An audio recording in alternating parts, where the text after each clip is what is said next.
بسم اللہ الرحمن الرحیم۔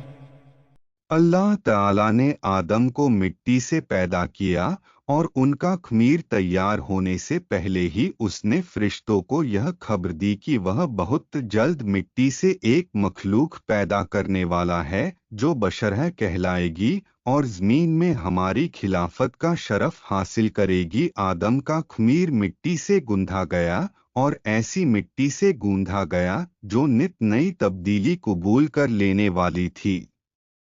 جب یہ مٹی پکی ٹھیکری کی طرح آواز دینے اور کھنکھنانے لگی تو اللہ تعالی نے اس مٹی کے پتلے میں روح پھونکی اور وہ ایک ہی وقت میں گوشت پوست ہڈی پٹھے کا زندہ انسان بن گیا اور ارادہ، شعور، حصے، عقل اور وجدانی جذبات و کیفیات کا حامل نظر آنے لگا۔ تب فرشتوں کو حکم ہوا کہ تم اس کے سامنے سجدے میں گر جاؤ۔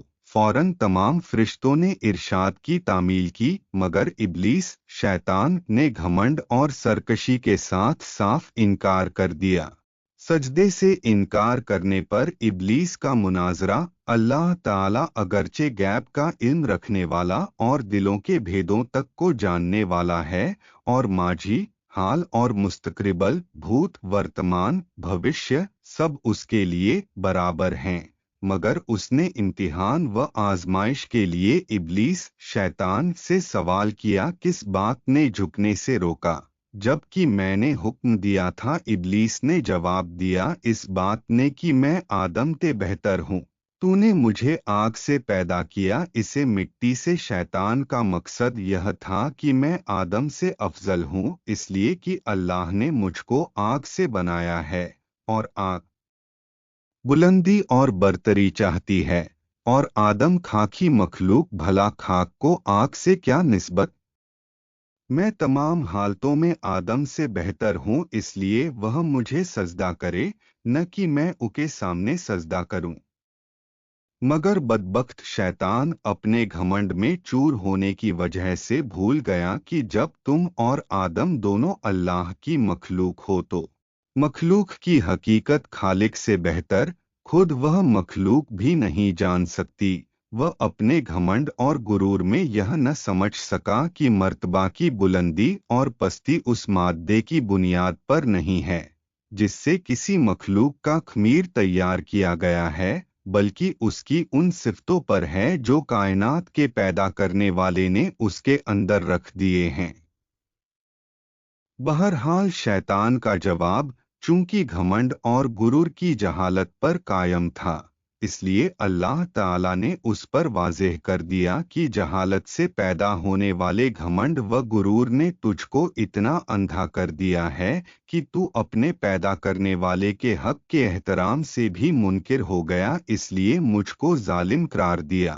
پس تو اب اس سرکشی کی وجہ سے ابدی ہلاکت کا حقدار ہے، اور یہی تیرے عمل کا قدرتی بدلہ ہے۔ ابلیس نے مہلت طلب کی۔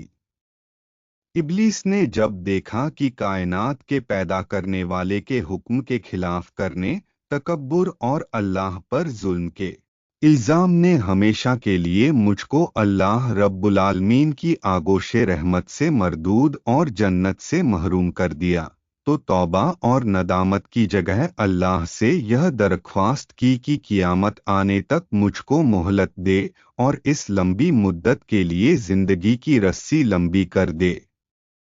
اللہ کی حکمت کا تقاضا بھی یہی تھا، اس لیے اس کی درخواست منظور کر لی گئی۔ یہ سن کر اب اس نے پھر ایک بار اپنی شیطانی کا مظاہرہ کیا، کہنے لگا، جب تو نے مجھ کو مردود قرار کر ہی دیا تو جس آدم کی بدولت مجھے یہ رسوائی نصیب ہوئی، میں بھی آدم کی اولاد کی راہ ماروں گا اور ان کے سامنے، پیچھے، آس پاس اور چاروں اور سے ہو کر ان کو گمراہ کروں گا، اور ان کی اکثریت کو تیرا ناشکر بنا چھوڑوں گا، البتہ تیرے مخلص بندے میرے فریب کے تیر سے گھائل نہ ہو سکیں گے اور ہر طرح محفوظ رہیں گے۔ اللہ نے فرمایا، ہم کو اس کی کیا پرواہ، ہماری فطرت کا قانون مکافات عمل اور پاداش عمل اٹل قانون ہے۔